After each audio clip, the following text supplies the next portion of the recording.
कि हम पत्थरों की पूजा करते हैं, गणेश जी की मूर्ति विसर्जन करते हैं। ठीक है। वो एक माँ ने भी बनाता है उस मूर्त हाँ। को। उस मूर्त को बना करके जिसने बनाया तो वो उसका पिता हो गया। और उसी के सामने जैसे मेरा बच्चा है, हमने उसको जन्म दिया, मेरे सामने होगा, अब वो बड़ा होकर हम उसके पैर छूंगे क्या? मैंने जिसको जन्म दिया उसी के पैर छूना। तो अस्सलाम वालेकुम दोस्तों, उम्मीद है कि आप सब लोग खैरियत से होंगे और ठीक होंगे। आज की वीडियो बहुत ही ज़्यादा इंटरेस्टिंग होने वाली है। आज की वीडियो में हम बात करने वाले हैं मूर्ति पूजा के बारे में। आज की वीडियो में सिंधु लड़के ने अनिरुद्धाचार्य से सवाल किया है, क्या जिस मूर्ति को हम अपने हाथ से बनाते हैं फिर उसकी पूजा हम लोग क्यों करते हैं, ये गलत है या सही? इसी बारे में डॉक्टर ज़ाकिर नायक साहब का बहुत खूबसूरत सा लेक्चर लेकर आया हुआ हूँ। तो आइए वीडियो को स्टार्ट करते हैं। वीडियो को लाइक और चैनल को सब्सक्राइब करना ना भूलिए। सवाल लास्ट पूछ लूं? आप 10 पूछिए, 10 पूछिए। जैसे आपने कहा कि हम पत्थरों की पूजा करते हैं, जैसे मैंने कोई चीज़ बनाई, मैंने अपने हाथों से हथौड़े से बना करके उसको मूर्त बना के, जैसे कि गणेश जी की मूर्ति विसर्जन करते हैं। ठीक है। वो एक माँ ने भी बनाता है उस मूर्त को। उस मूर्त को बना करके जिसने बनाया तो वो उसका पिता हो गया। ठीक है। और उसी के सामने जैसे मेरा बच्चा है, हमने उसको जन्म दिया, मेरे सामने होगा, अब वो बड़ा होकर हम उसके पैर छूंगे क्या? जिसको बनाया उसी के पैर, मैंने जिसको जन्म दिया उसी के पैर छूना तो बेकार है ना। देखो, तर्क जो है ना, तर्कों की भी एक मर्यादा होती है जी। उसी मर्यादा में सर मैं बोल रहा हूँ कि कौन सा तर्क करने योग्य है, कौन सा तर्क करने योग्य नहीं है। अब आपने कहा जो मूर्तिकार होता है ना बेटा, वो सिर्फ मूर्ति बनाता है। उसने उसको मतलब रूप दिया, एक रूप दिया। अच्छा ये बताओ कि मूर्तिकार ने जो रूप दिया वो रूप लाया कहाँ से? वो अपने मेहनत करके माइंड से ना बेटा, आप ठीक कह रहे हैं। हर पत्थर में एक मूर्ति छिपी हुई है। मूर्तिकार ने पत्थर का केवल बाहरी आवरण हटाया, मूर्ति बाहर से लाके पत्थर में डाला नहीं। मूर्ति तो ऑलरेडी पत्थर में थी, बाहरी आवरण हटा दिया तो मूर्ति प्रकट हो गई। और पत्थर की मूर्ति मूर्तिकार तो बनाता है, पर तब तक वो भगवान नहीं होती। जब मूर्ति को ला करके वेद मंत्रों के द्वारा उसकी प्राण प्रतिष्ठा कराई जाती है तब वो भगवान होते हैं ना बेटा। एक रूप में आप भी भगवान हो, आपकी माँ भी भगवान है। इसलिए तुलसीदास जी ने कहा है, सीय राम मैं सब जग जानी, सब भगवान है। कण कण में है तो श्री कृष्ण, पर बोला जाएगा कि ये संसार है। संसार कुछ नहीं है बेटा, ईश्वर ही संसार है। मिट्टी ही घड़ा है, सोना ही आभूषण है। आभूषण अलग से नहीं आए, गोल्ड ही है। उसी तरह तुम भी भगवान हो, ये भी भगवान है, तुम्हारे बच्चे भी भगवान है, तुम्हारे घर में जो पेड़ लगा है वो भी, तुम्हारी गौ माता, तुम्हारी बकरी, सब ईश्वर है। सीय राममय सब जग जाने। अगर मैंने सबको अगर ईश्वर माना तो हमारा ये देश आज इतना पीछे क्यों है? बहन ने सवाल किया है कि वो कृष्ण की पुजारी है और जब बुत परस्ती करती है, मूर्ति पूजा करती है, तो उस ईश्वर का फोटोग्राफ रखती है, उस ईश्वर की मूर्ति रखती है ताकि कंसंट्रेशन के लिए, तो इसीलिए वो मूर्ति पूजा करती है। बहन, आपकी हिंदू धार्मिक किताब में लिखा है कि मूर्ति पूजा गलत है, और मैं कई बार कह चुका हूँ, फिर से दोहराता हूँ कि लिखा है श्वेताश्वेतर उपनिषद में चैप्टर नंबर 4 मंत्र नंबर 19 और यजुर्वेद में अध्याय नंबर 32 मंत्र नंबर 3 में, न तस्य प्रतिमा अस्ति। उस ईश्वर, उस भगवान की कोई प्रतिमा नहीं, कोई फोटोग्राफ नहीं, कोई पिक्चर नहीं, कोई पेंटिंग नहीं, कोई बुत नहीं, कोई मूर्ति नहीं। आपकी मजहबी किताब में साफ तौर पे लिखा है मूर्ति पूजा गलत है। फिर भी हिंदू धर्म के अधिकारी पंडित मुझसे कहते, मैं जब कहता हूं आपके मजहबी किताब में साफ लिखा है गलत है, क्यों करते आप मूर्ति पूजा? तो वो कहते हैं कि मूर्ति पूजा करते हैं, मानते हैं गलत है, लेकिन मूर्ति पूजा करते कंसंट्रेशन के लिए। जब हम हायर लेवल ऑफ कॉन्शियसनेस पहुंच जाएंगे तो मूर्ति पूजा की जरूरत नहीं। पहले शुरुआत में कंसंट्रेशन के लिए मूर्ति जरूरत है। हायर लेवल पे, हायर कॉन्शियसनेस पे मूर्ति की जरूरत नहीं। तो मैं उनसे कहता हूं, उन पंडितों से और आपसे भी, हम मुसलमान हायर कॉन्शियसनेस पहुंच गए, हमें मूर्ति की जरूरत नहीं।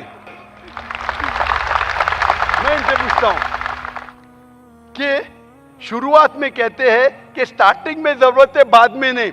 जब आप स्कूल में जाते हैं, पहली कक्षा में आप बेसिक सीखते, कठिन चीज बाद में सीखते, 8वीं 9वीं 10वीं में। तो मैथ्स में अगर कोई कहेगा 2 + 2 = 5, आपने कहेंगे गलत है, मैं जानता हूं। 10वीं में आऊंगा तो कहूंगा कि 2 + 2 = 5, it is 4।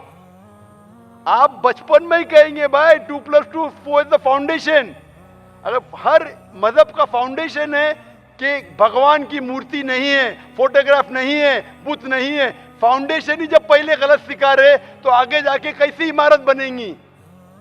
तो इसीलिए इन पंडितों से जब मेरी बहस होती है, गुफ्तगू होती है, वो जवाब ही नहीं दे सकते। वो बोलते मानता हूं कि हमारी मजहबी किताब में गलत है, लेकिन फिर भी इनिशियली कंसंट्रेशन के लिए। तो मैं कहता हूं कि हम मुसलमान इनिशियली भी हमें जरूरत नहीं मूर्ति की ना बुत की। हमें हमेशा हक बात कहना चाहिए, और ये साफ तौर पे लिखा है सारी मजहबी किताबों में, चाहे हिंदू मजहब की किताब हो, ईसाई मजहब की, यहूदी मजहब की, इस्लाम मजहब की, मूर्ति पूजा गलत है और हराम है, और हमें इससे दूर रहना चाहिए। हमें खुदा के कलाम पे, खुदा के अहकामात पे अमल करना चाहिए, ये दीन के ठेकेदारों के नहीं। अगर आपको लगता है कि जाकिर गलत है, जाकिर को भी छोड़ो, जाकिर इस्लाम में जीरो है। अगर जाकिर वो बात कर रहा है जो खुदा से मिलती है, जो आखिरी पैगंबर से मिलती है, इसीलिए मैं हवाला देता हूं, चैप्टर नंबर वर्स नंबर। इतने हवाले थोड़ी फेंक रहा हूं मैं, आप चेक करो और जाके तहकीक करो, संतुष्ट हो जाएंगे तो अमल करो। तो मैंने इतने हवाले दिया हूं बहन। आप मानते हैं कि बुत परस्ती गलत है अभी? Sir, I completely agree with what you said. माशाल्लाह, आप अग्री करते हैं लेकिन अमल नहीं करते। बहन, Bhagavad Gita does it say that you have to do idol worship? Sister, I don't want you to be very religious. At least be little religious. And the basics of religion is that idol worship is haram. Idol worship is forbidden. I am asking you where, which chapter, which verse of Bhagavad Gita tells you that you have to do idol worship? Which verse? Hindu मजहब क्या कहता है खुदा के बारे में, भगवान के बारे में, ईश्वर के बारे में? अगर आप कोई हिंदू से पूछेंगे कि वो कितने खुदा में मानता है, कितने ईश्वर में मानता है, कितने भगवान में मानता है, तो आपको जवाब मिलेगा। कोई हिंदू कहेगा 3, कोई कहेगा 100, कोई हिंदू कहेगा 1000, कोई कहेगा 33 करोड़, 330 मिलियन, 33 करोड़। लेकिन अगर आप एक ऐसे हिंदू से पूछेंगे जो अपने हिंदू मज़हब की किताब का मुताला कर चुका है और हिंदू मज़हबी किताब पढ़ चुका है, वो हिंदू कहेगा कि हिंदू को सिर्फ एक खुदा की इबादत करना चाहिए और एक ही खुदा में मानना चाहिए। लेकिन आम हिंदू वो एक फ़लसफ़े में मानता है जिसे कहते हैं पैंथीइज्म। पैंथीइज्म के मानी एवरीथिंग इज गॉड, सब कुछ खुदा है। आम हिंदू मानता है कि सब कुछ खुदा है, चांद खुदा है, सूरज खुदा है, इंसान खुदा है, पेड़ खुदा है, सांप खुदा है। हम मुसलमान ये कहते हैं और ये मानते हैं कि सब कुछ खुदा का है। चांद खुदा का है, सूरज खुदा का है, इंसान खुदा का है, पेड़ खुदा का है, सांप खुदा का है। तो जो अहम फ़र्क हिंदू और मुस्लिम में है, आम हिंदू कहता है सब कुछ खुदा है, हम मुसलमान कहते हैं सब कुछ खुदा का है। ये फ़र्क सिर्फ का है। अगर ये का के फ़र्क को मिटा देंगे तो हिंदू और मुस्लिम एक हो जाएंगे।